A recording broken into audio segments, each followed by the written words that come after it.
Hi friends, welcome to my channel. ఈరోజు నేను మీకు 2014లో విడుదలైన ద హాంట్ అనే మూవీని ఎక్స్ప్లెయిన్ చేయబోతున్నాను. మీరు కనుక నా ఛానల్ని చూడటం ఇదే ఫస్ట్ టైం అయితే ప్లీజ్ సబ్స్క్రైబ్ చేయండి. అండ్ ఆల్రెడీ సబ్స్క్రైబ్ చేసిన వాళ్ళు ఈ వీడియోని లాస్ట్ వరకు చూడండి. మూవీ స్టార్టింగ్ లో ఫ్రాంక్లిన్ అనే అతను ఒక చిన్న రూమ్ లో కూర్చుని దేన్నో సెటప్ చేస్తూ ఉంటాడు. అతను సెట్ చేసింది మరేదో కాదు, ఒక ఈవీపీ బాక్స్. ఈ ఈవీపీ బాక్స్ ని ఉపయోగించి చనిపోయిన ఆత్మలతో కమ్యూనికేట్ చేయొచ్చు. అండ్ ఇతనికి ఇది ఫస్ట్ టైం కావటంతో కొంచెం టెన్స్ అవుతున్నాడు. ఇతను ఎవరి కోసం ఈ ఎక్స్పెరిమెంట్ ని చేస్తున్నాడు అని మనం అనుకునే లోపే తను టేబుల్ పైన కొన్ని ఫొటోస్ ని పెడతాడు. అందులో అతని పిల్లలు ఉంటారు. ఈ ఫ్రాంక్లిన్ కి 2 కూతుర్లు 1 కొడుకు. వాళ్ళ ఫొటోస్ ని చూసి ఆయన బాగా ఎమోషనల్ అవుతారు. వాళ్ళ 3 పిల్లలు సడన్ గా చనిపోయి ఉంటారు. అండ్ దీని వల్ల అతను ఇంకా అతని వైఫ్ బాగా ఎఫెక్ట్ అయ్యారు. సో ఆయన కొంచెం కామ్ అవ్వాలని ఒక టాబ్లెట్ ని వేసుకుంటాడు. తర్వాత ఆ ఈవీపీ బాక్స్ ని ఉపయోగించి స్పిరిట్ తో కమ్యూనికేట్ చేస్తాడు. బట్ ఎటువంటి ఆన్సర్ ఉండదు. కాసేపటికి ఆ బాక్స్ నుంచి ఒక క్రీపీ నాయిస్ వస్తూ ఉంటుంది. ఇంకా అది నేను ఇక్కడే ఉన్నానని ఆన్సర్ చేస్తుంది. ఇది విన్న ఆయన చాలా భయపడతాడు, ఎందుకంటే ఆ ఆన్సర్స్ చాలా క్రీపీగా ఉన్నాయి. సో ఆయన దానిని ఆఫ్ చేయడానికి చాలా ట్రై చేస్తాడు. బట్ ఆ బటన్ పనిచేయదు. అండ్ ఈలోపు ఆ బాక్స్ నుంచి చాలా మిస్టీరియస్ వాయిస్ వస్తూనే ఉంటాయి. ఆయన అక్కడి నుండి పారిపోవాలనుకుంటాడు. బట్ అతను వేసుకున్న పిల్స్ ఓవర్ డోస్ అయి ఉండటం వల్ల కనీసం లేచి నుంచునే ఓపిక కూడా అతనికి ఉండదు. అండ్ ఆ ఈవీపీ బాక్స్ నుంచి వస్తున్న సౌండ్స్ ఒక్కసారిగా ఆగిపోతాయి. తర్వాత ఆ ఈవీపీ బాక్స్ నుంచి ఒక చిన్నపిల్లాడు ఏడుస్తున్నట్లు వినిపిస్తుంది. ఇది విన్న ఆయన అది తన కొడుకే అనుకుని అతనితో కమ్యూనికేట్ చేయాలనుకుంటాడు. బట్ అది కూడా కాసేపటికి ఆగిపోతుంది. ఏదో తప్పు జరుగుతుంది అనుకునే లోపే ఆ గోస్ట్ అతన్ని వెనుక నుండి దాడి చేసి మెడను కొరికేస్తుంది. అండ్ అతని లోపలికి వెళ్లి అతనిపై పూర్తి కంట్రోల్ తీసుకోవాలనుకుంటుంది. ఆ గోస్ట్ అతన్ని చాలా ఇబ్బంది పెడుతుంటుంది. బట్ ఇలా జరుగుతున్నట్లు తన వైఫ్ జెన్నెట్ కి మాత్రం ఏం తెలియదు. అతను ఆ స్పిరిట్ యొక్క కంట్రోల్ లోకి వెళ్లకుండా చాలా సేపు ప్రయత్నిస్తాడు. బట్ ఆ స్పిరిట్ చాలా పవర్ఫుల్ గా ఉండటంతో మొత్తానికి అతని పొసెస్ చేసి మెట్ల మీద నుంచి పడిపోయి అతను అక్కడికక్కడే చనిపోయేట్లు చేస్తుంది. ఈ టైంలో అతని వైఫ్ ఆ ఇంట్లో ఉండదు. అండ్ ఆ గోస్ట్లీ ప్రెజెన్స్ ని ఇప్పుడు మనకు చూపిస్తారు. అండ్ ఇప్పుడు ఒక ఫ్లాష్ బ్యాక్ ని చూపిస్తారు. అదేంటంటే ఫ్రాంక్లిన్ వైఫ్ అయిన జెన్నెట్ మోర్ లో ఒక న్యూస్ రిపోర్టర్ కి ఇంటర్వ్యూ ఇస్తుంది. నేను, నా హస్బెండ్, మా 3 పిల్లలు చాలా పీస్ఫుల్ లైఫ్ ని లీడ్ చేస్తూ ఉండేవాళ్ళం. బట్ మేము ఎప్పుడైతే ఇంటికి వచ్చామో అప్పటి నుండి మాకు సమస్యలు మొదలయ్యాయి. ముందు మా పిల్లలు ఇంట్లో ఏదో స్ట్రేంజ్ గా జరుగుతుందని గమనించారు. తర్వాత మెల్లమెల్లగా వాళ్ళ మెంటల్ హెల్త్ దెబ్బతినసాగింది. మా అబ్బాయి ఒక కార్ యాక్సిడెంట్ లో చనిపోయాడు. అండ్ నా చిన్న కూతురు ఒక ప్రొఫెషనల్ స్విమ్మర్ అయినప్పటికీ తన నీళ్లలో మునిగి చనిపోయింది. అండ్ నా పెద్ద కూతురు ఆత్మహత్య చేసుకుని చనిపోయింది. మేము ఇంకా ఈ బాధ నుండి పూర్తిగా తేరుకోనే లేదు. ఈ టైంలోనే నా భర్త కూడా చనిపోయాడని చెప్తుంటుంది. తర్వాత ఇన్ని చావులను చూసిన ఆమె ఇంకా ఆ ఇంట్లో ప్రశాంతంగా బ్రతకలేక ఆ ఇంటిని వదిలి వేరొక ఇంటికి షిఫ్ట్ అయిపోయి ఉంటుంది. అండ్ ఆ చుట్టుపక్కల వాళ్ళు ఆ ఇల్లు శపింపబడిందని, అందువల్ల ఇవన్నీ జరుగుతున్నాయని ఆ ఇంటి పక్కలకు కూడా వెళ్ళడానికి చాలా భయపడుతూ ఉంటారు. ఇలా జరిగిన కొన్ని సంవత్సరాల తర్వాత ఆ ఇంటిని ఇంకొక ఫ్యామిలీ కొనుక్కుని ఉంటుంది. వాళ్ళకి ఆ ఇంటి యొక్క పూర్తి హిస్టరీ తెలియదు పాపం. అండ్ విచిత్రం ఏంటంటే వీళ్ళ ఫ్యామిలీ కూడా ఒక అమ్మ, నాన్న, 3 పిల్లలు ఉండుంటారు. సేమ్ జెన్నెట్ ఫ్యామిలీలో ఉన్నట్లే. వీళ్ళ ఫ్యామిలీలో మదర్ పేరు ఎమిలీ అండ్ ఫాదర్ పేరు ఎలెన్ యాషర్. ఇంకా వాళ్ళ 3 పిల్లల పేర్లు ఇవాన్, సారా, అనిత. వాళ్ళు ఈ ఇంటికి వచ్చిన తర్వాత ఒక రియల్ ఎస్టేట్ ఏజెంట్ ఆ ఇంటికి చెందిన డార్క్ సీక్రెట్ ని వాళ్ళతో చెప్తాడు. బట్ ఆ యాషర్ ఫ్యామిలీ దానిని నమ్మదు. ఈ స్పిరిట్స్ అనేవి లేవని, అవన్నీ కేవలం వట్టి మూఢనమ్మకాలని వాళ్ళు కొట్టిపారేస్తారు. తర్వాత వాళ్ళ మదర్ ఏవన్ తో నువ్వు నీ రూమ్ ని చూసావా అని అంటుంది. వెంటనే తను అతనికి ఇవ్వబోయే రూమ్ ని చూస్తాడు. అది చాలా పెద్దగా ఉండటంతో అతను హ్యాపీగా ఫీల్ అవుతూ ఉంటాడు. అండ్ తన సిస్టర్ సారా కూడా ఆ రూమ్ లోకి వచ్చి అంతా చెక్ చేస్తూ ఉంటుంది. అండ్ తను ఒక కబోర్డ్ ని ఓపెన్ చేసి చూసినప్పుడు అందులో ఒక క్రీపీ పెయింటింగ్ ఉంటుంది. దీంతో భయపడిన ఆమె ఆ రూమ్ నుంచి బయటకు వచ్చేస్తుంది. తన సిస్టర్ అలా బయటికి వచ్చేయటంతో ఏం జరిగిందో తెలుసుకోవడానికి ఇవాన్ కూడా ఆమె వెనకే వెళ్లి ఏమైందని అడగబోతాడు. ఈ లోపు వాళ్ళని బయట నుంచి ఎవరో ఒక లేడీ చూస్తుంటుంది. ఇది చూసిన ఇవాన్ తన మదర్ కి ఈ విషయాన్ని చెప్తాడు. సో ఎమిలీ కూడా బయటకు వెళ్లి ఆవిడతో మాట్లాడుతుంది. ఆవిడ ఎవరో కాదు, జెన్నెట్ మోర్ లో ఆవిడ ఎమిలీతో నేను ఇంతకు ముందు ఈ ఇంట్లోనే ఉండేదాన్ని, ఒక పెయింటింగ్ ని ఇక్కడ వదిలేసా, దాన్ని తీసుకుని వెళ్ళటానికే వచ్చానని చెప్తుంది. అది ఇవాన్ రూమ్ లో ఉండటంతో అతను ఆవిడని ఆ రూమ్ కి తీసుకుని వెళ్తాడు. అండ్ సారా మిగతా వాళ్ళతో ఆ పెయింటింగ్ చాలా క్రీపీగా ఉంది, అందుకే నేను బయటకు వచ్చేసా అని చెప్తుంటుంది. ఇలా రోజులు గడుస్తూ ఉంటాయి. బట్ ఎవెన్ కి మాత్రం తన రూమ్ లో పడుకున్న ప్రతిసారి నిద్ర పట్టక ఇబ్బంది పడుతూ ఉంటాడు. అండ్ ఇలా ఒక రోజు అతను పడుకోవడానికి ట్రై చేస్తూ ఉన్నప్పుడు ఒక లేడీ ఏడుస్తున్నట్లు తనకి అనుపులు వినిపిస్తాయి. సో నాకు ఎలాగో నిద్ర పట్టట్లేదు అండ్ బయట ఎవరో అమ్మాయి ఏడుస్తుంది కదా, సో వెళ్లి చూద్దామని బయటకు వచ్చి నడుస్తూ ఉంటాడు. అండ్ అక్కడ సమంత, రిచర్డ్ అనే ఒక అమ్మాయి కూర్చుని ఏడుస్తూ ఉంటుంది. అమ్మాయి దగ్గరకు వెళ్లి నీకేమైందని అడిగినప్పుడు మా ఫాదర్ డ్రింక్ చేసిన ప్రతిసారి నన్ను కోపంతో కొడుతూ ఉంటారు, అందుకే నేను ఏడుస్తున్నా అని అంటుంది. ఆమె పరిస్థితి చూసిన ఇవాన్ కి జాలేస్తుంది. సో నువ్వు మా ఇంటికి రావచ్చు కదా అని ఆఫర్ చేస్తాడు. అందుకు ఆమె థ్యాంక్ యూ, బట్ మా నాన్నకు తెలిస్తే నన్ను కొడతాడని చెప్పి అక్కడి నుండి వెళ్లిపోతుంది. ఇవాన్ కూడా తన రూమ్ కి వచ్చి పడుకుంటాడు. బట్ తను మధ్యరాత్రిలో కళ్ళు తెరిచి చూస్తే ఆ శామ్ తన బెడ్ పై పక్కనే పడుకుని ఉంటుంది. దీంతో ఆ అబ్బాయి షాక్ అవుతాడు అండ్ ఆమెను నువ్వు ఇక్కడికి ఎలా వచ్చావని అడిగినప్పుడు ఈ ఇంట్లో నేను ఇంతకు ముందు ఉండేదాన్ని, సో నాకు షార్ట్ కట్లు తెలుసని సమాధానం చెప్తుంది. కొత్త వాళ్ళు ఎవరైనా నా వీడియోస్ని ఫస్ట్ టైం చూస్తున్నట్లయితే ప్లీజ్ సబ్స్క్రైబ్ చేసి పక్కనే ఉన్న బెల్ ఐకాన్ని రింగ్ చేయండి. అప్పుడే నేను పెట్టే ప్రతి వీడియో మీకు నోటిఫికేషన్ రూపంలో వస్తుంది. నెక్స్ట్ డే మార్నింగ్ ఇవాన్ ఆ అమ్మాయిని వాళ్ళ ఫ్యామిలీ మెంబర్స్ కి పరిచయం చేస్తారు. ఇతనితో ఉన్న అమ్మాయిని చూసి వాళ్ళంతా షాక్ అవుతారు. బట్ వాళ్ళ మదర్ ఎమిలీ మాత్రం ఇవాన్ పై నమ్మకం ఉంచుతుంది, వీళ్ళిద్దరూ జస్ట్ ఫ్రెండ్స్ ఏనని. తర్వాత ఇవాన్ హాల్లో కూర్చుని టీవీ చూస్తూ ఉంటాడు. ఈ టైంలో పవర్ కట్ అవుతుంది. సో తను బేస్మెంట్ కి వెళ్లి జనరేటర్ ని ఆన్ చేస్తున్నప్పుడు అతని వెనుక నుండి ఏదో మూవ్ అవుతుంది. ఈ విషయాన్ని ఇవాన్ కూడా సెన్స్ చేస్తాడు అండ్ అతనికి కొన్ని విజన్స్ వస్తాయి. అందులో ఒక బేబీ ఏడుస్తున్నట్లు, దానిని ఒక యంగ్ లేడీ పట్టుకున్నట్లు కనిపించటంతో భయపడి అక్కడి నుండి వచ్చేస్తాడు అండ్ అక్కడ కరెంట్ కూడా వచ్చేస్తుంది. అలా రోజులు కాస్త వారాలుగా జరుగుతున్నాయి. బట్ ఈ ఫ్యామిలీకి ఇంటికి వచ్చాక ఏవో పారానార్మల్ యాక్టివిటీస్ జరుగుతున్నాయనే విషయం కొంచెం కొంచెంగా అర్థమవుతూ ఉంటుంది. అండ్ ఎవన్ శామ్ కి ఇంటి గురించి పూర్తిగా తెలుసు కదా, సో దీని వెనుకున్న రహస్యం ఏంటో కనుక్కోవడానికి తన హెల్ప్ ని తీసుకోవాలనుకుంటాడు. ఈ టైంలో అతనికి ఒక విజన్ వస్తుంది. అదేంటంటే ఈ ఇంటి ప్రీవియస్ ఓనర్ ఉంది కదా జెనెట్, ఆవిడ ఒక లేడీతో చిన్నపిల్లల్ని ఎలా చూసుకోవాలని మాట్లాడుతూ ఉంటుంది. దీంతో అతనికి ఇక్కడ ఏదో తప్పుగా జరిగిందనే విషయం అర్థమవుతుంది. సో తన శామ్ ని హెల్ప్ అడుగుతాడు. వాళ్ళిద్దరూ ఇక్కడ ఏం జరిగిందో తెలుసుకుంటూ ఉంటారు. శామ్ కూడా ఓకే అంటుంది. తర్వాత వాళ్ళిద్దరూ అసలు మోర్లో ఫ్యామిలీ యొక్క పిల్లలందరూ ఎలా చనిపోయారో ఇన్వెస్టిగేట్ చేస్తూ ఉంటారు. ఈ టైంలో ఒకరితో ఒకరు ఎక్కువ టైం స్పెండ్ చేయటం వల్ల ఇద్దరు బాగా దగ్గరైపోయి ఉంటారు.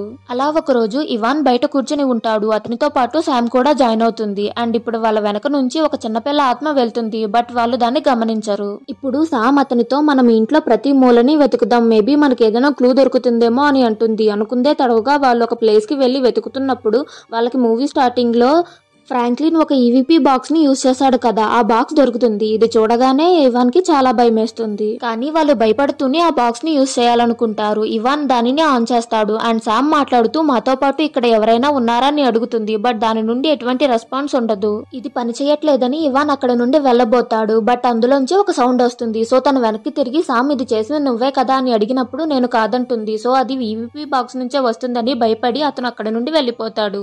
శామ్ కూడా అతని వెనకే వెళ్లి ఏంటి నువ్వు దీనికే భయపడ్డావా రా, నీకు ఇంతకంటే భయంకరమైన విషయం చూపిస్తానని తనని తీసుకుని వెళ్లి మోర్లో ఫ్యామిలీ యొక్క ఫ్యామిలీ ఫొటోస్ ని చూపిస్తూ ఇద్దరు పిల్లలు ఇంకా ఫ్రాంక్లిన్ ఎలా చనిపోయారో చెప్తుంది. అండ్ దీంతో ఇవాన్ కొంచెం భయపడతాడు. ఇది చాలదన్నట్టు అతని తీసుకుని వెళ్లి ఆ ఇంటి వెనుక ఫ్రాంక్లిన్ యొక్క సమాధిని చూపిస్తుంది.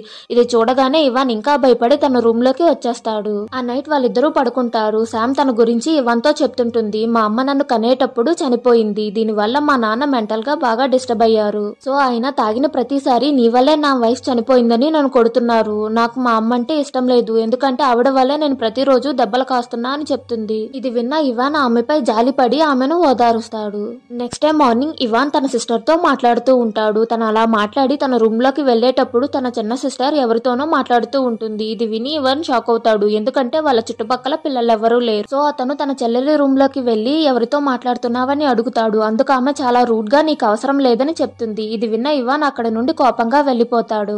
దీని తర్వాత ఆ రూమ్ లో ఒక చిన్నపిల్ల స్పిరిట్ ని చూపిస్తారు. అంటే ఆ స్పిరిట్ ఆ చిన్న పాపను పొసెస్ చేసిందని మనకు అర్థమవుతుంది. తర్వాత ఇవాన్ సారాతో మాట్లాడుతూ ఉన్నప్పుడు ఆమె కూడా చెప్తుంటుంది, నాకు కూడా ఈ ఇంట్లో ఏదో ఒక పారానార్మల్ యాక్టివిటీ జరుగుతున్నట్లు అనిపిస్తుంది. అండ్ మన నైబర్హుడ్ లో ఉన్న నా ఫ్రెండ్స్ కూడా ఇదే విషయాన్ని చెప్తున్నారు. ఈ ఇల్లు మంచిది కాదని, ఏదైనా ఫ్యామిలీ ఇంట్లోకి వస్తే వాళ్ళకి కష్టాలు తప్పవని చెప్తున్నారని అంటుంది. ఇది విన్న ఇవాన్ కూడా కొంచెం భయపడతాడు. బట్ తన చెల్లెలతో ఈ విషయం మన పేరెంట్స్ కి చెప్పకు, ఎందుకంటే మన పేరెంట్స్ ఇల్లు కొనడానికి చాలా కష్టపడ్డారు కదా, ఈ విషయం తెలిస్తే వాళ్ళు బాధపడతారని అంటాడు. ఇంకొక వైపు సామ్ బాత్రూమ్ లో స్నానం చేస్తూ ఉంటుంది. ఈ టైంలో అక్కడ ఉన్న వాటర్ అంతా బ్లాక్ కలర్ లోకి మారిపోతుంది. సామ్ దానిని చూస్తున్నప్పుడు ఒక ఈవిల్ స్పిరిట్ ఆమెను భయపెడుతుంది. సో ఆమె గట్టిగా అరుస్తుంది. ఆ అరుపు విన్న ఇవాన్ బాత్రూమ్ లోపలికి వచ్చి ఆమెను పట్టుకుని ఓదారుస్తాడు. అండ్ ఇప్పుడు ఆమె నేను ఒక ఈవిల్ స్పిరిట్ ని చూశానని, అది నా పేరు చెప్పిందని అంటుంది. ఆ రోజు ఈవినింగ్ వాళ్ళంతా కూర్చుని జరిగిన ఈ విషయాల గురించి మాట్లాడుకుంటూ ఉంటారు. అండ్ వాళ్ళ పేరెంట్స్ కి దీని గురించి ఇన్ఫార్మ్ చేస్తారు. బట్ వాళ్ళ పేరెంట్స్ మాత్రం అలాంటివే ఉండవని, ఇవంతా మీ బ్యాడ్ డ్రీమ్స్ అని, మీరేం కంగారు పడకండి అని చెప్తుంటారు. ఉంటారు. అందుకు సామ్ ఇంకా ఇవాన్ మాకు ఒక ఈవీపీ బాక్స్ దొరికింది, మేము దానిని ఆన్ చేసినప్పుడు మాకు అందులోంచి రెస్పాన్స్ వచ్చిందని చెప్తారు. ఇది విన్న సారా అయితే మీరు ఇంకొకసారి అలాంటి పనులు చేయకండి, అది చాలా ప్రమాదకరం అని చెప్తుంది. బట్ వాళ్ళ యంగర్ సిస్టర్ అనిత మాత్రం ఆ స్పిరిట్ చాలా మంచిది, నేను దానితో ఫ్రెండ్షిప్ చేస్తున్నాను, మీరు కూడా ఫ్రెండ్షిప్ చేయండి అని చెప్తుంటుంది. ఇంకా ఆమె వాళ్ళ ఫ్యామిలీ ఫోటోని తీసుకుని అందులో ఉన్న అందరి కళ్ళను వైట్ కలర్ మార్కర్ తో డ్రా చేస్తూ ఉంటుంది. ఆ రోజు నైట్ సామ్ ఇంకా ఇవాన్ మార్నింగ్ జరిగిన విషయాల గురించి మాట్లాడుకుంటూ ఉంటారు. మనం మళ్ళీ ఆ ఈవీపీ బాక్స్ ని ఆన్ చేద్దామని సామ్ ఇవాన్ తో అంటుంటుంది.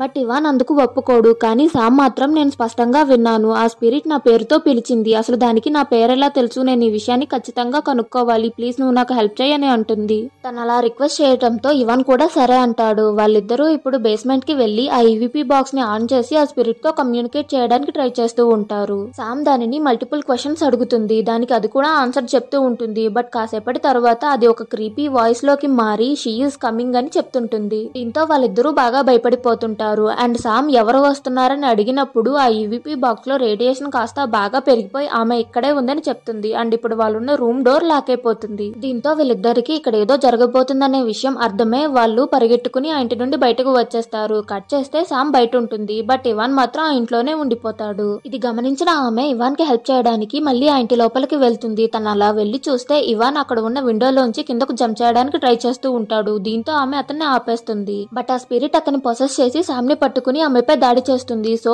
ఆమె అక్కడ ఉన్న ఒక ఎల్ఈడి ల్యాంప్ తో అతన్ని కొట్టి ఆ ఇంటి నుండి బయటకు వచ్చి తన ఫాదర్ దగ్గరికి వెళ్లిపోతుంది. Next day morning Ivan Sam దగ్గరకు వెళ్లి నిన్న నైట్ ఏం జరిగిందని అడుగుతాడు. అందుకు ఆమె మొదట భయపడుతుంది. బట్ కాసేపు అతనితో మాట్లాడిన తర్వాత నైట్ జరిగిన విషయాలన్నిటినీ చెప్తుంది.